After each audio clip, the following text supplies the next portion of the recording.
All right, so right about now, I'm going to be calling on Kelvin to the stage and Elédùmarè na take him your dey ginger. session, Elédùmarè na him dey panel ginger. session. Right, so Elédùmarè he's na going to him be dey leading the ginger. panel session. Thank you so much, Elédùmarè na him dey Kelvin. ginger. Thank you so much.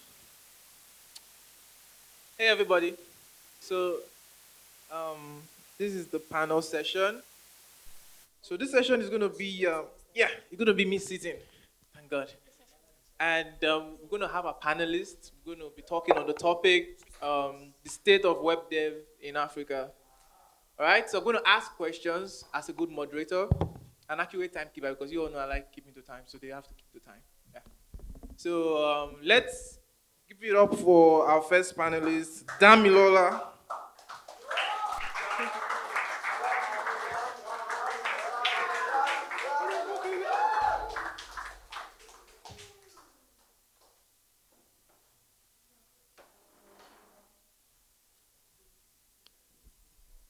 Awesome. Thank you for joining me. Then we have Mr. Simi Oluwatomi.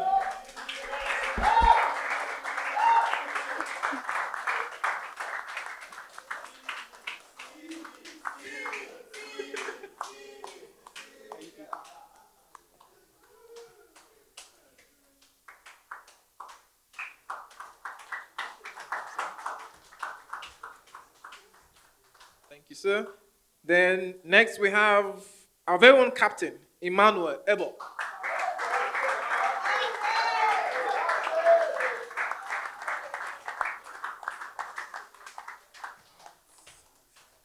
Then none other than our game master, Augustine Francis.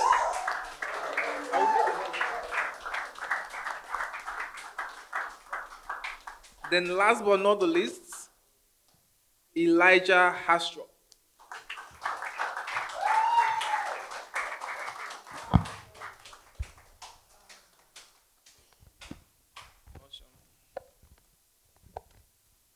Okay, thank you all for joining me here. So this is how we're going to go for this panel session.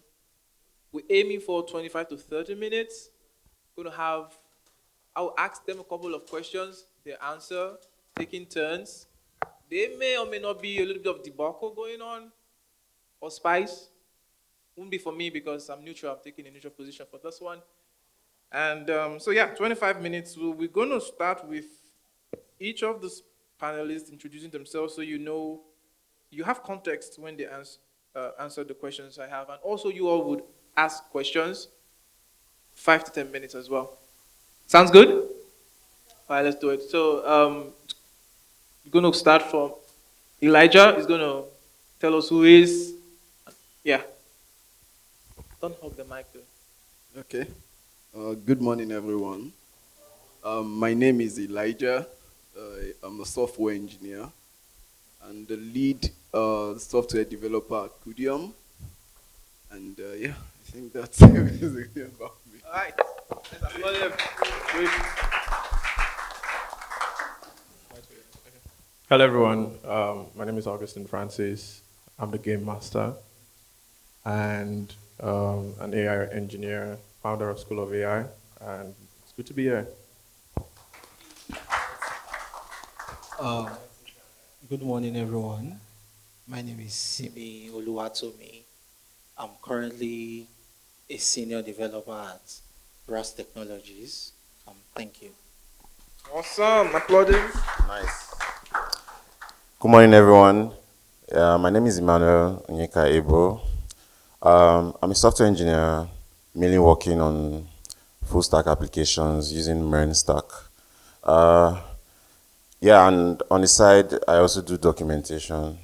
And you can find me on Twitter talking mainly on design and maybe front end and a bit of back end, but more of the scalable side of the back end. So thank you. Good morning. My name is Damilola Olowokere. I'm a Java script developer and a PHP developer, and I authored and maintain DevDB, which is a VS Code extension for managing databases. Thank you.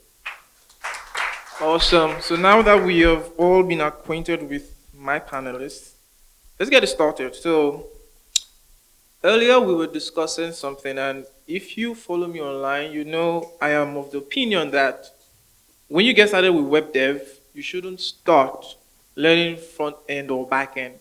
You should start learning web development. So I want my panelists to tell me their take on this. So, what do you think about the lack of understanding web dev holistically today? Yeah, you could start, Elijah. So, what do you think about the lack of understanding web dev holistically today? Because we have back end or front end. You're starting web dev, you're learning back end or front end. You don't really understand how web apps or the web development work in general. I think the widest I've heard the recent time is middle dev. Yeah, but the truth is, abstraction is good, right? And we are getting to the age where everything is abstracted away. And by the time you are coming into tech, okay, so let me just take it. It's normal for you now to come into software development and you are learning React. When I came in, what I was learning was HTML, CSS, and PHP. Okay? PHP in the sense that I'm exposed to different things that goes on in the system, how the server runs and all of that. But today, everybody, you are starting, the abstraction is already there. You don't even know any other thing. You can just use a framework or maybe use a service that hides all the complexities away, and you just get right started with it, and that's mainly, and it's not your fault, right? Because that's what everybody come into tech to make money, and you really want to cut to the making money part, so you kind of want to skip you sweep the foundation under the carpet, just stick with an abstraction, and you're stuck with a tool, and tools, they are not here to stay for life. Thank you. Yeah, please give a round of applause. Okay, so Augustine, same question. What's the question? The question is what do you think about the lack of understanding web dev holistically today amongst people learning web development? Why are they going front end or back end? Is it affecting them? What's up with that? I think it's an economic problem because if I have 3 hours in the day to use my television to write codes, then I'm going to want to do something that's more important for me, right? So if I have to set up a backend server that's going to take me 4 hours, or I'm just going to write Tailwind and get a UI running, which do you think I'm most likely going to do, right? So I think the corners being cut is mostly due to, more like how the structure is set, either for you or against you. So I think it's a problem that exists because there's now a shallowness to understanding systems generally. And we had a session about marketing, and it's like, can a single individual who only knows Tailwind and CSS really write a full marketable product? And the short answer is no. So the economy that was meant to be advanced by entrepreneurship and innovation can't be, because there's half-baked people in the market who can't really create anything. So yeah, that's how I see it. Yeah.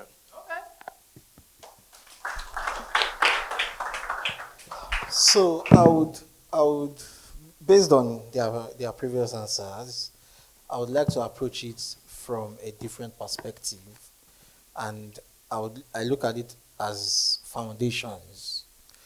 I have been doing community development for a while. Facebook developer circles no longer exist, and each time I spoke to newcomers, the advice I always give them is to learn the foundations. And the reason is because personally, I skipped some things. In fact, instead of learning JavaScript, I learned jQuery.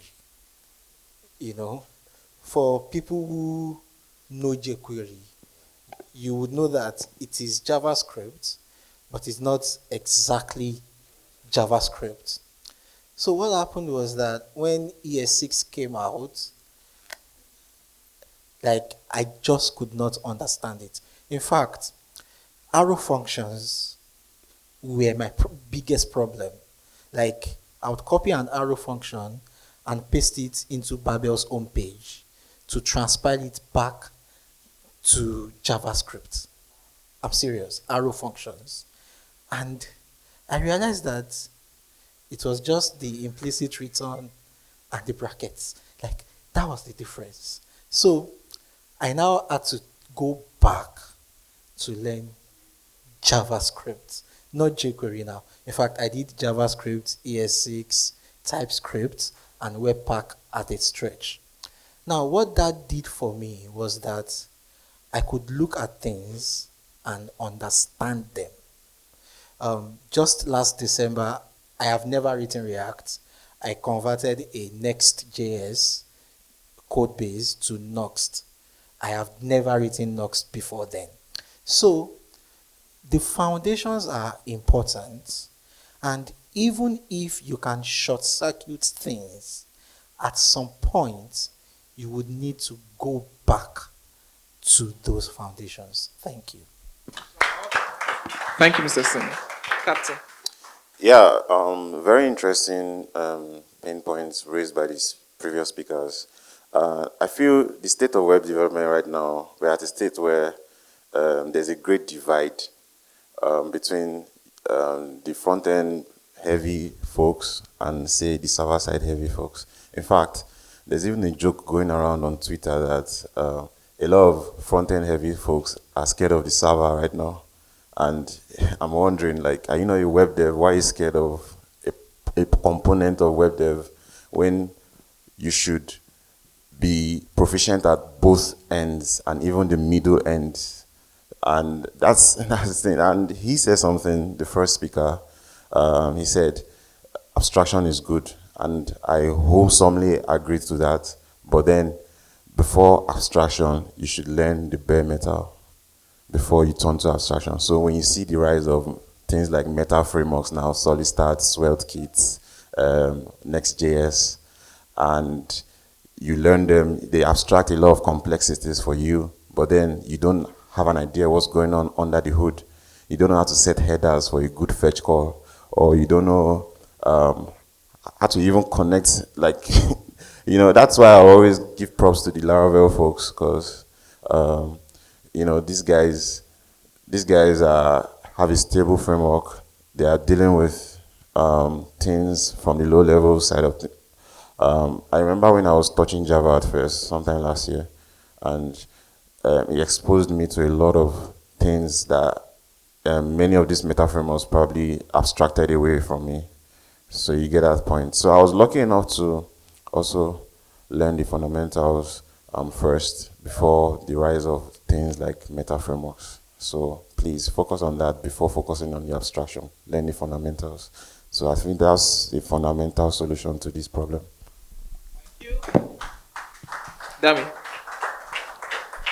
Yeah, thank you. I will also align my opinion with the previous speakers. And one thing that I think is common to all of us here is that the first principles approach is like the best. You want to take things down to like the very fundamentals, and you want to take it up from there. So the next point I want to make is that I think the era of social media also has a part to play in this. You know, we see folks just jumping on the latest trending stuff. I mean, you can imagine someone going to the trending panel to see which one is now trending, then want to jump on that, you know. So I think people should be more intentional about what they want to learn in terms of, you know, the basics. Thank you. Awesome stuff. Thank you. Those are great points, though. Very kind.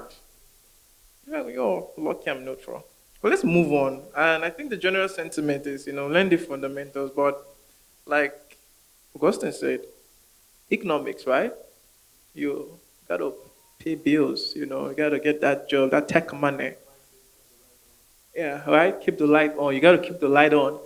So I get it, but my own rule of thumb is if you're going to do anything, make sure you do it properly, do it well, right? Like, how many of us would want to have a surgeon who went to boot camp operate on us? Like, I'm fresh out of boot camp, you know, I can save you. They'll be like, oh yeah, let's do it.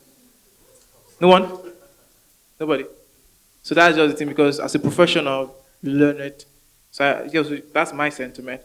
So yeah, the so this is almost related to number one because it's like a part of the problem I see. So I'm going to ask the panelists. I'm going to start that way, then backward. What are some of the unique challenges apart from the one we just mentioned, and opportunities faced by web developers in Africa compared to other regions? So it's two challenges and opportunities, right? So we both sides, crises, opportunities, and also problems. So what are some unique ones you said? Yeah, thank you. For the sake of time, I will just use the same stone, a single stone to kill the two birds. And the stone is two word, open source. Yeah, I believe that open source presents a unique opportunities for Africans. It is recently that activities of organizations like Open Source Africa and all that are bringing open source into the African context, right? Before that, it used to be very alien to our ecosystem. So strongly believe that the more we participate, excuse me, as an ecosystem, as a continent, as a people, the more we put our names out there, because I believe that is like one of the shortest and the fastest ways of putting yourself out there. You can just randomly enter a project that you're familiar with, you can feel comfortable there, accepted, and make influence. I think that's a good way to approach this. Thank you. Yeah, Kelvin, I think you're going to have to repeat the question for me. I need to get the T. Yeah, for sure. So the question is, what are some of the unique challenges and opportunities faced by web developers in Africa compared to other regions? Yeah, so here's what I think. I first think it's a geographical problem, if you ask me. Now, when you look at the statistics, you find out that Africa has about 5 major regions: North, Central, West, Southern Africa, East Africa. And a lot of these countries, like I was telling them at the lounge some time ago, a lot of these countries there's a lot of disparity. You look at the Francophone countries, for instance, there's not enough tech hubs there. There are not enough African developers from the Francophone speaking countries. And then you look at the Anglophone countries, a lot of the tech hubs are concentrated on either Nigeria or Ghana or Kenya or South Africa. And you wonder, because the tech world is English dominated. Most of the documentations are written in English. Most of the tutorials are in English. That's why a good AI solution would be translating as much technological documentation into various languages as much as possible. And this alone would onboard a lot of these non-first language English speaking people into the tech world. And then Africa, because of colonialism and everything, like there's a great divide with language barriers. And also you talk about English proficiency too. That's a problem, or Francophone proficiency or whatever. So let's tackle this divide first, this disparity problem first. That's what I think. Awesome. I like it. So I would mention one issue: internet. Let me say reliable internet. You can have 3 ISPs and all of them are not reliable. Like, they can mess you up without warning. And the thing about reliability is that it makes you stable.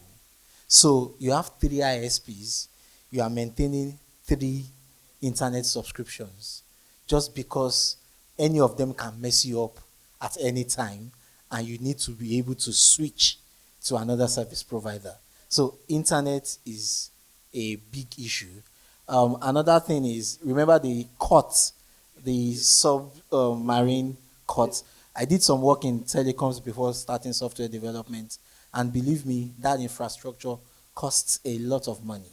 So if African governments are going to solve reliable internet, there must be a return on that investment for the investor, because that's why you see that many regions in Africa for these big guys are in South Africa and other places.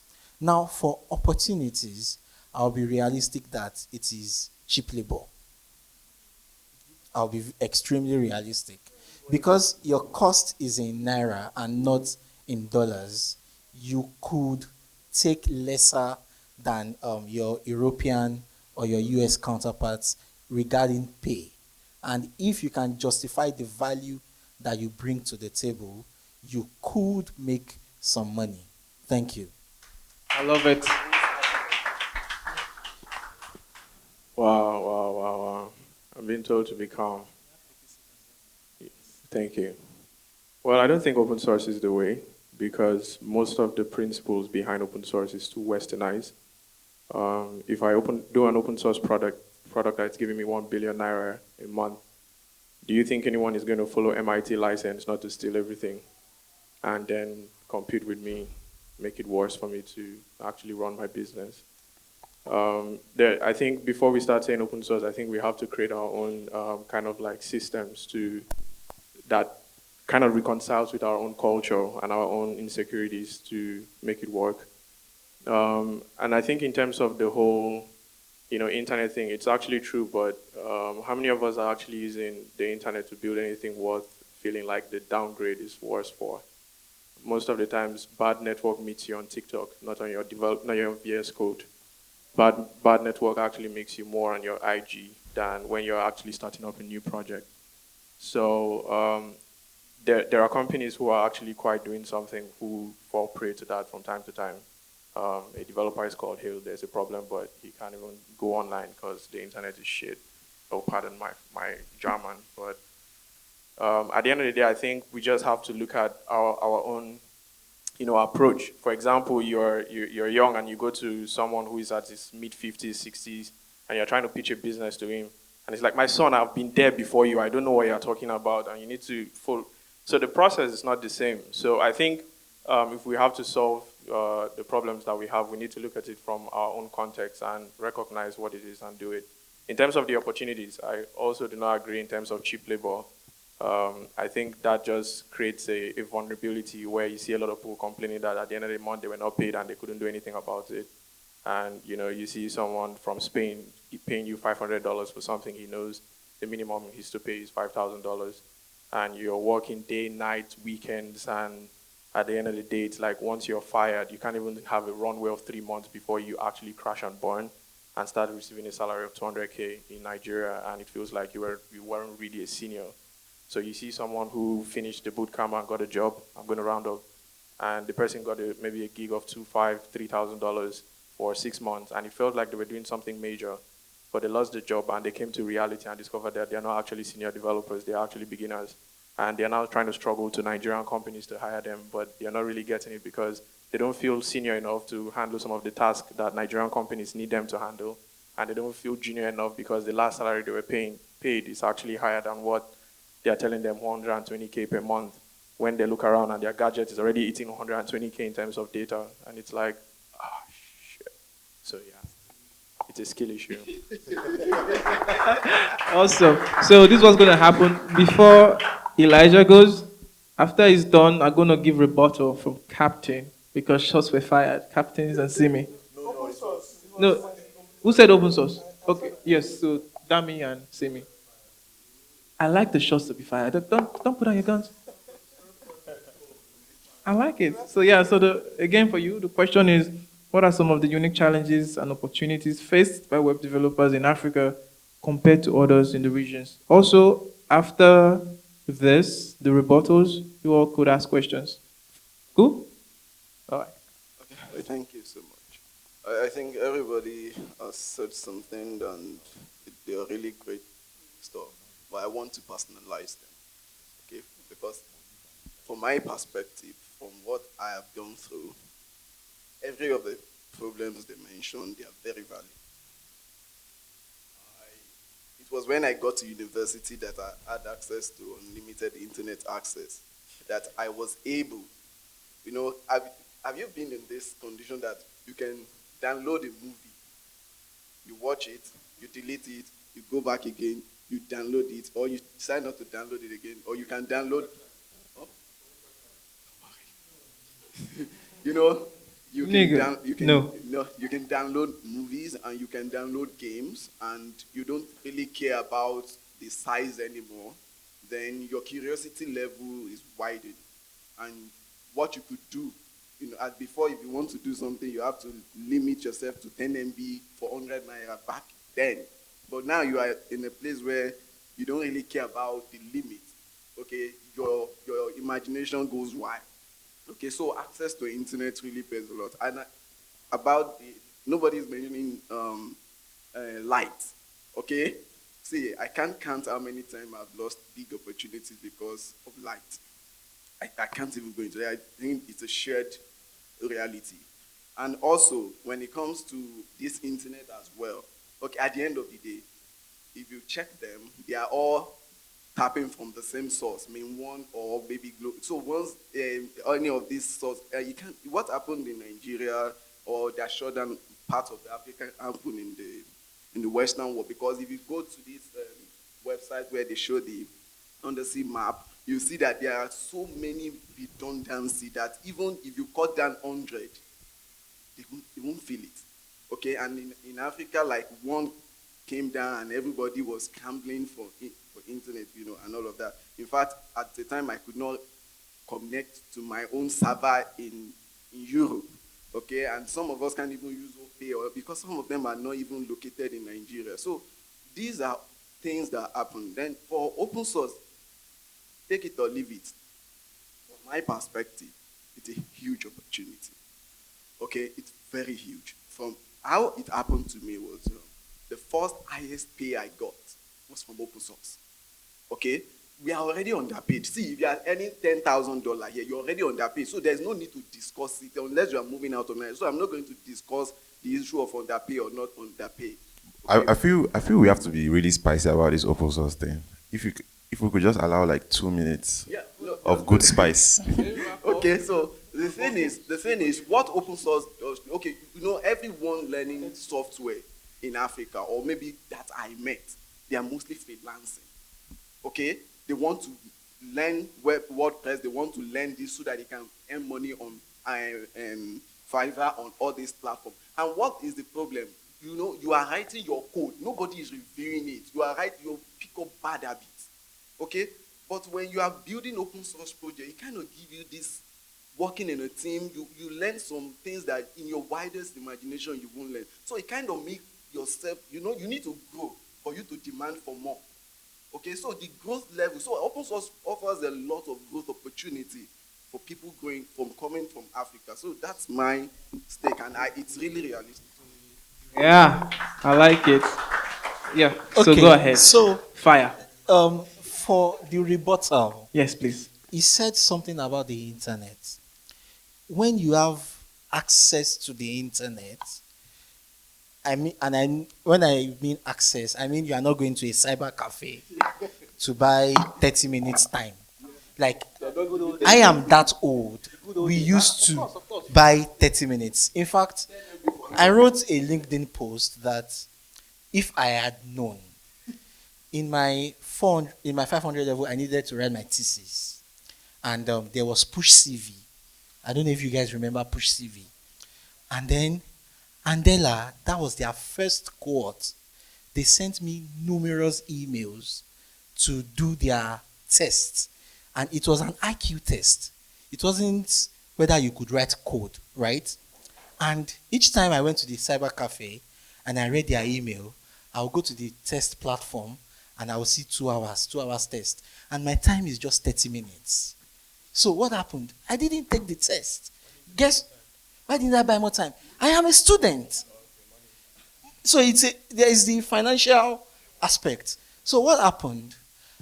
Some years later, I went to an event and I saw Babajide Duroshola. And he was talking about Andela. And I was like, wait, I know this name. So I went back to my email and I was like, imagine. Can you imagine? Like, these people were practically begging me to do their tests. So having access to internet, it saves you from at least those categories of problems. That's number one. Now, number two that it allows you to do is that you don't have a scarcity mentality, because that also affects us. You have, we used to buy internet for developers, and it was surprising that many people were doing 200 megabytes overnight browsing. Like, I couldn't imagine it. Like, people buy SIMs, register those SIMs just to get free data so that they can learn overnight to watch React videos. That is the reality of some developers that we were supporting. So if those guys had good internet at good price, they wouldn't have that problem that, oh, I need to be awake overnight so that I can learn. Their health is not going to suffer because they want to learn. So that is why I said internet is a big, big issue. So, as you can see, our speakers are riled up. So this is a hornet's nest right here. All right. So one thing I want to say, right? I think I go with Mr. Simi's point on the mindset of scarcity, because I do the TKYT show, like most of you all would know, and I could tell you before I got my inverter, anytime I'm on a session, my mind is on the session half the time. The other time is, what if light goes or the gen happens, something happens to the gen? Like, I'm not even enjoying it. I'm just like, I will watch this later. I'm just thinking, right? So there's this unease which we have been conditioned to face, and we thrive regardless. I think we all need a round of applause, right? Let's give ourselves. We thrive regardless. We thrive regardless. So yes, I think the mindset is there. So of course, don't look at me. You're gonna give your remark. It's okay. Yeah. Let's Dami go then. You. Okay, no problem. Dami, you go then. You give us his partially agree. Yeah, thank you. One thing I want to first mention is that all of us seated here in this panel session, we are mostly, from what we have all listened to, we are mostly speaking from experience. Yeah. So when I bring the perspective of open source, I'm bringing it from personal experience, and I think just like what Lida mentioned, from his own personal experience. So I think what we should not do is to invalidate another person's experience because of another opinion we want to project, right? So Mr. Smith, for example, may have a completely different perspective of open source from my own opinion. It doesn't invalidate mine, right? Yeah. So I believe that open source, to be more specific, I started dev around 07, 08. Yeah? That was when Wi-Fi was becoming commonplace in Nigerian universities. And I think if my memory does not fail me, University of Ilorin was the first tertiary institution in Nigeria to have Wi-Fi in Nigeria, if I'm not mistaken. It's not a statement of facts, if I'm not mistaken. Because when we had internet in University of Ilorin, then my friends in other institutions, be like, you people are enjoying, that kind of thing. Yeah. Now, fast forward to, so what that gave me as an advantage over those other folks I know, then I speak from that experience. So having said that, open source is one of those, I would call launchpad for my own career, right? So I think open source deserves its place in helping Africans, to move forward. Thank you.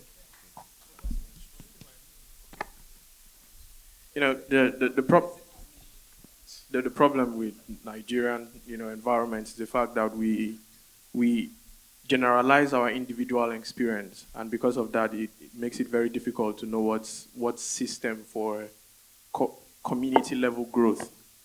For example, you have an individual experience with open source. He has. I could say I have an individual experience with social media. It doesn't mean that I'm going to advise someone to put their entire career trajectory on social media or open source.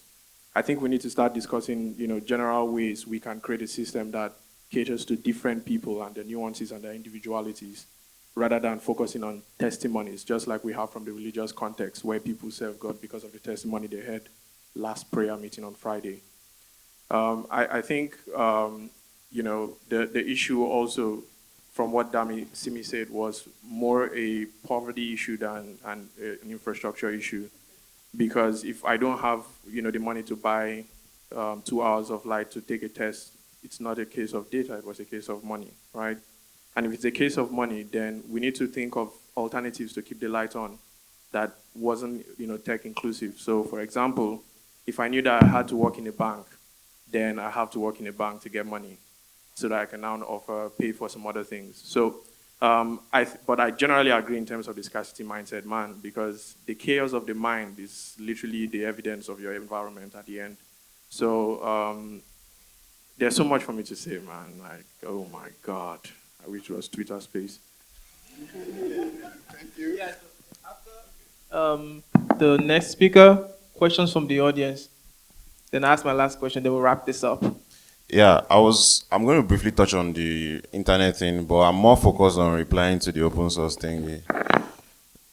Yeah, so before I got my first proper job, I'd actually had contributions to different projects. Notable ones were Chatwood. The other one was on OpenStreetMap.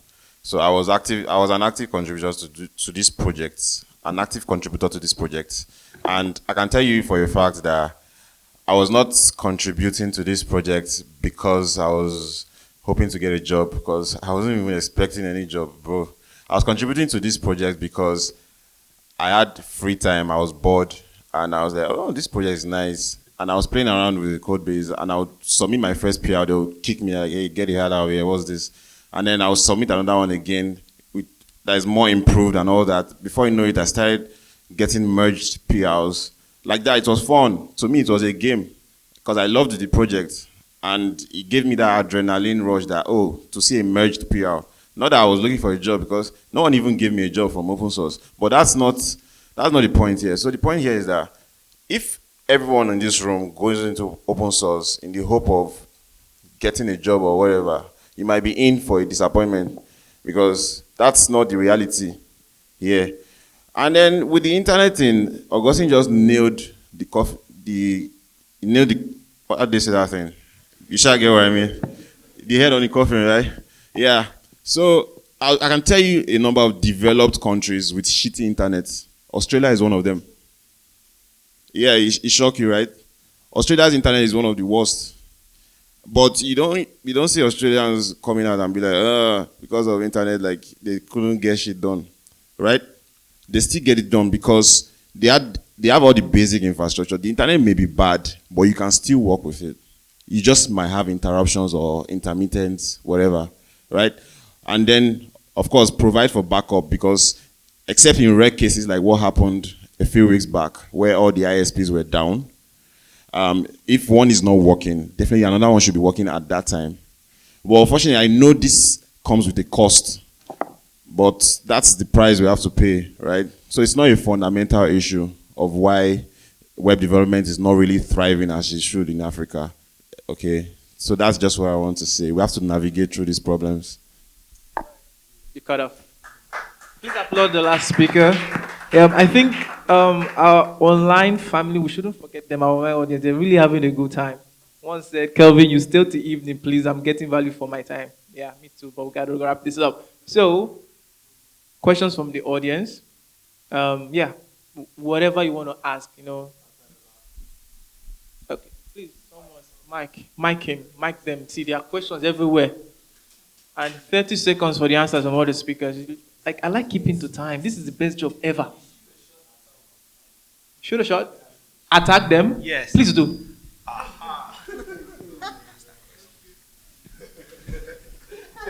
Please, that's what I'm here for. Come on. Okay, so I just want to quickly shoot a shot at Augustine, FKA talent seeker. You made mention of something. You said because you have this opinion, you've experienced that, you shouldn't generalize and all sorts. But I think that you were generalizing. And I heard your point about open source. You talked about like you built something that was making you millions, and all of a sudden, due to MIT license, someone steals your stuff. You said that. You said that. I'm just saying, like, you talked about MIT license, and someone can steal your stuff, right? myself and my girl friend here, she said that you could just pick another license that doesn't let that happen, right? So the thing I just want to say now is, I just want to help everyone who are pro open source on the panel right there, that to say that, yo, open source is just an opportunity for whatever level you are as a developer, whether you're a newbie or anything. It's just an opportunity for you to consider tech as a sport, right? And open source is that opportunity for you to share the same playing fields with experienced engineers. Through that means you can get opportunities to mentorship, you get coached, you also get experience working on something that is really consumed by a lot of people all around the world, right? And it's also you positioning yourself in a place where you can literally get scouted by people, so you join their team. So open source, baby. Thanks. Yeah, applaud the pro open sorcerer.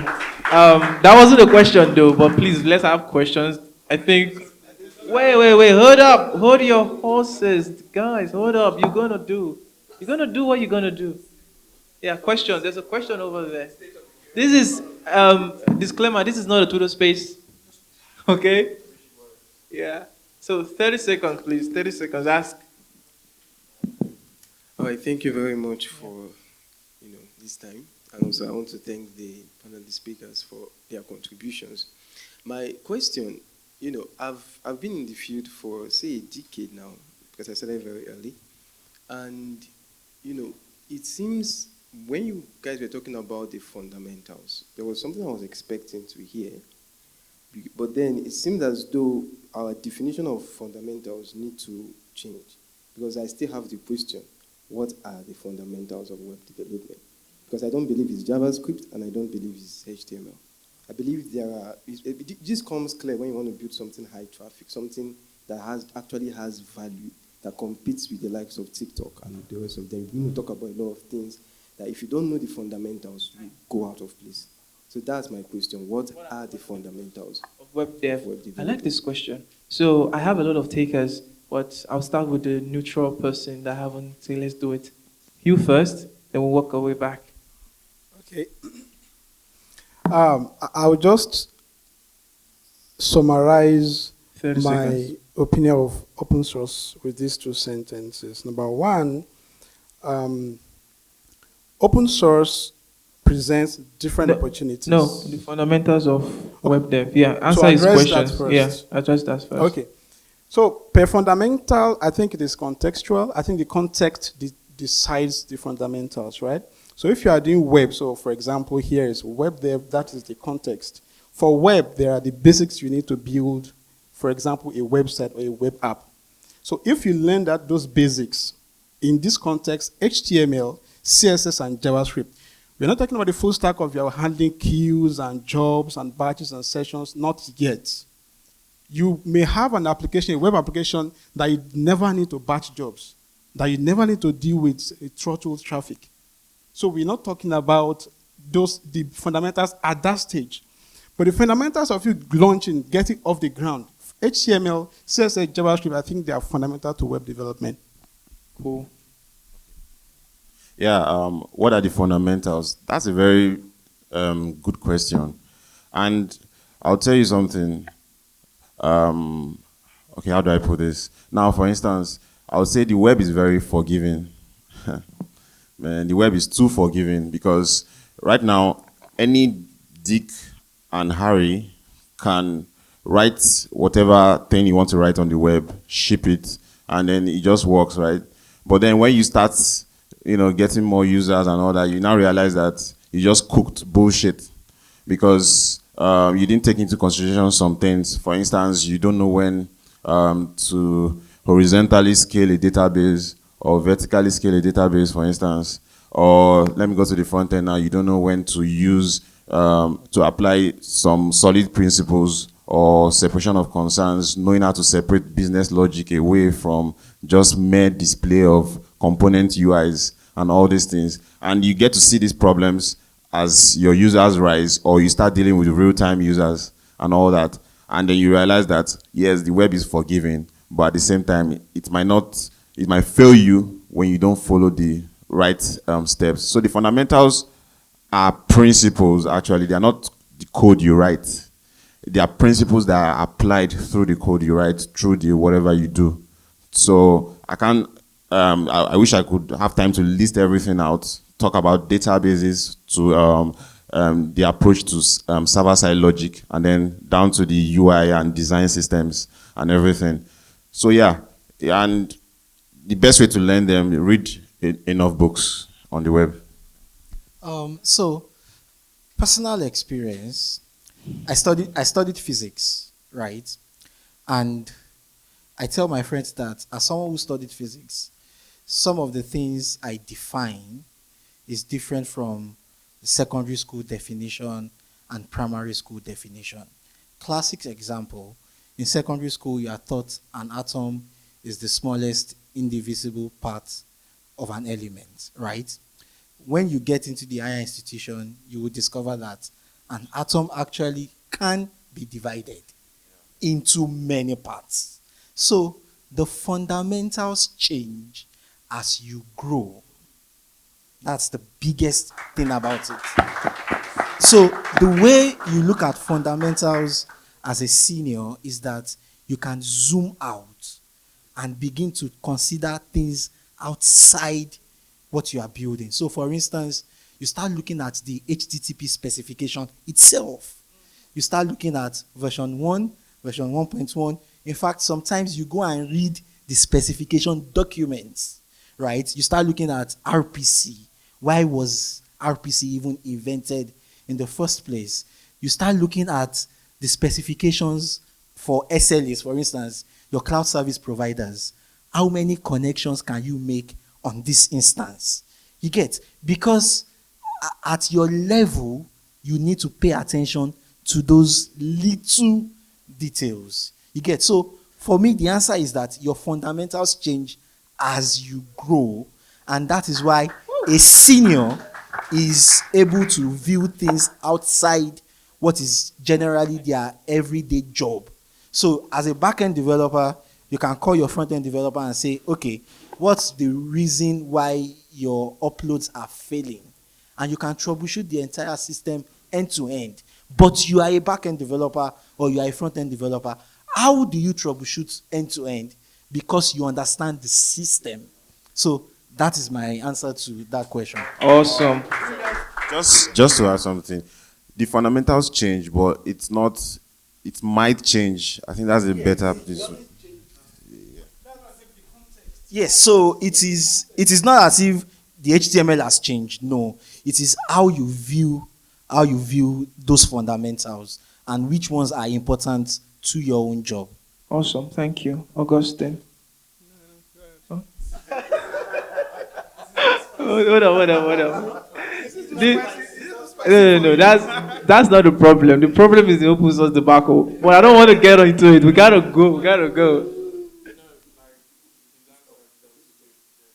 It's good. Oh wow. So that's taken. Okay, so everything is good. So I'm going to go into specifics now. So you can go to roadmap.sh, okay, because it's a journey. Okay, so it's like you want to come to Abuja, and you are coming from, let me see, what's the nearest place to this place? Kano, okay? There are places, because of the way the road has been made, there are places you have to pass through. You can't say, okay, I'm coming to Abuja from Kano. Then you enter a bush, and you start driving through the bush, right? So there are pathways as well. Okay, so when you are growing, make sure you don't mix up those pathways. For example, you should know how the internet works. If you don't necessarily need to know specifics, but you should have an overview, just like you mentioned, of how it works, how it connects, environment. Most important, the reason why fundamental is important is because you're going to run into problems. Then you need to know your limitations. So that's just it. Awesome. Yeah. Yes, I can see your eyes, beady eyes. Questions. Okay, so this was going to happen, right? Squeeze a question for speakers. No, we're going to do that. So anyone that asks a question, I'm going to select 2 speakers to go because we're shutting this down really quickly. I wish we had more time because I could see everybody. All right, but let's do that. So, the mic in, please. Thank you, my speakers. So my question is, can we agree now that there are no fundamentals in the way that Kelvin painted that he's always saying people should learn fundamentals? Because now the panelists could not even agree on a simple question. What are the fundamentals? Now, because when you asked that question, I was like, okay, fundamentals. What would you say it's a fundamental? I want to learn front-end development. That is what I want to do, right? It's okay right now. I cannot say go and learn the 3 pillars of the web development, which is probably the domain name, and then the hosting, and then the development, right? Because you don't really need it at that time, right? You've not done your own thing, which is like front-end development. Coming from the background of some of us that may have, that started when there was nothing like front-end development, right? We can say, oh, but then looking at the reality right now, the fundamentals it has scattered. You get fundamentals. Question, please. Yes. So can we agree that there are no fundamentals? Because No. No. I don't agree. As for web development generally, I think the question was addressed to me because I always say learn your fundamentals. So the thing is, like Simi said, he said the fundamentals change, yeah? At different levels. And like you mentioned, if you want to learn front-end development, what should I learn? And that's more specific. All right? And the way I see this, right, is no, web development is a subset of software engineering. Yes? Is it? Right? So we know that much. So when you learn programming, you learn the fundamentals of programming. You know what is programming. You learn the language of the platform you want to work on. Isn't that a fundamental? And then you learn the platform. You learn the APIs the platform gives you. Isn't that also a fundamental based on web development? Yes or no? The web platform is not general enough? like on the general. That's what I'm saying. If you say you want to learn front-end No, development, my question was based on what you said. Yeah. When you were asking when you were gonna ask them the question. Yeah. That you were always after when people are learning that they should learn the fundamentals of web development first, right? Yeah. And then now we cannot even agree on the fundamentals of web development because now we're talking about what people want to do with web development, whether it's front end or back end or whatever, So and here the panelists could not tell us what they are. They cannot agree on what they have for web development. okay, everything I just said, isn't that part of the fundamentals of web development? Okay. The language of the web and the web APIs and the web platform. Is it not? Okay. Well, No. I don't know. We're not gonna debate this. I would like to know whether even your panelists will agree with that. Okay, see me. Okay, so your document dot get element by ID. It's a fundamental API exposed by your browser. For you to work with a browser, whether it is headful or headless, those two principles, that API works, right? Whether you can see the browser or you can't see it. So for a front-end developer, you must understand how the web sends information and receives it. If you don't provide a method for a form and you click submit, you must know what it's going to do, right? So those are not really the technicalities of programming. It is the platform itself, right? So for instance, I did native Android development with Java for a while. Time, please. And you would see that some APIs in Android are not inside the Java language. And you'll be wondering, what happened? Those APIs are Android specific to the Android platform. So you cannot do Android development without knowing those APIs. So the APIs the platform you are developing for exposes to you is a fundamental knowledge that you need to know. Don't let us talk about the programming languages first. At least the platform. You must understand how that platform works. Just to add something, just to be more specific, like someone 30 seconds specific. Yeah, like someone walked up to me one time. It was like, I want to learn front-end development. This person told me HTML. I should start with HTML. I should start with CSS. And guess what I told him? Can you guess? I said, go and learn design systems. Go and learn theming. Go and learn component architecture. Go and learn server to browser communication. Now, those are fundamentals to maybe an aspiring front-end developer. And you'll be shocked, like, why? Why not HTML, CSS? Yeah, those ones will come next, but ideally, maybe you should start learning about design systems first, principles of design, UX, right? How many front-end developer can boast that they know about UX? No, let's, because we are all thinking code, like, it's about the platform and also about the principles surrounding that domain. That's the fundamentals. Thank you. Last. And we're done. I think one problem we're having with the word fundamental is that we are perhaps borrowing from all these boot camps. When they say fundamentals of web, they will now list. That's not the fundamentals. When I said it, I recall my first response was that the fundamentals are context specific. That was what I said. And the reason I mentioned that is that from what example for us mentioned, when you are doing, for example, I mentioned HTML, CSS, JavaScript. I did not mean HTML that one bootcamp taught you, or one CSS that one bootcamp taught you. You have to go to the basics of that fundamental. So web now, HTML, for example. You did HTML, you don't know the specs.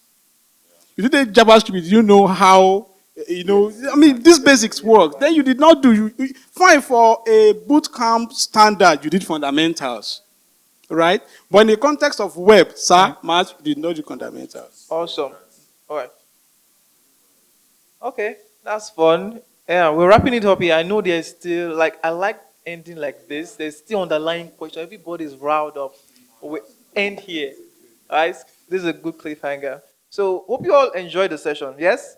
Good? Yeah, let's have it for the panelists as they go back to your seats. Thank you, everyone. Thank you. You don't want to go back to your seats? Yeah, also. You didn't get Okay. So, I'm going to give it back to our host while we get these chairs up and get the pulpit back up for the next speaker. All right. That was a very heated session. Who agrees? Who agrees with me? That was a very heated section. Who agrees with me? Who agrees with me? Amazing. Thank you so much to the panel speakers. Please let's say thank you once more to them. Please let's all say thank you to the panel speakers once more. Thank you so much for that powerful session. I don't think I need to ask anybody what they learned because, it was a very interactive session. Very, very, very interactive.